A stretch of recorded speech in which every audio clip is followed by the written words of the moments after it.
To politicians united despite their differences. Today, Prime Minister David Cameron was joined for a quick supermarket shop by Labour's Harriet Harman.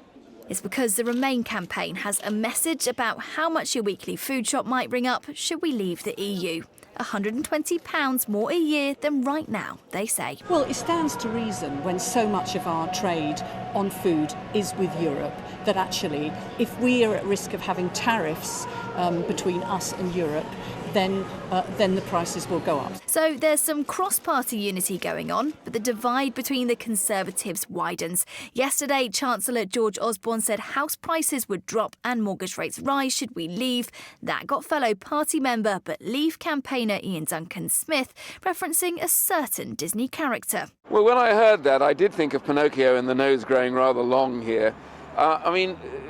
Let me just remind everybody that it was the Treasury and George Osborne who said when we came into power back in 2010, we couldn't trust Treasury reports because they were always fiddled with by Chancellors of the Exchequer. Don't believe forecasts. Meanwhile, Vote Leave's been arguing that a vote to stay in the EU will leave the UK vulnerable to criminals from countries like Turkey. Guess what the Remain camp has to say about that? Even the EU itself says that there's no question of Turkey joining, and even if there was a question of that, we would be able to veto it.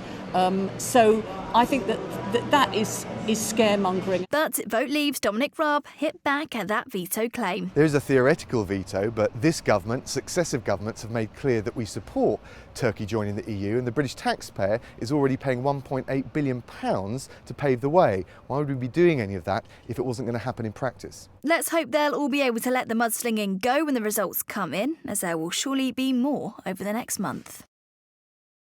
Ignition. Lift off.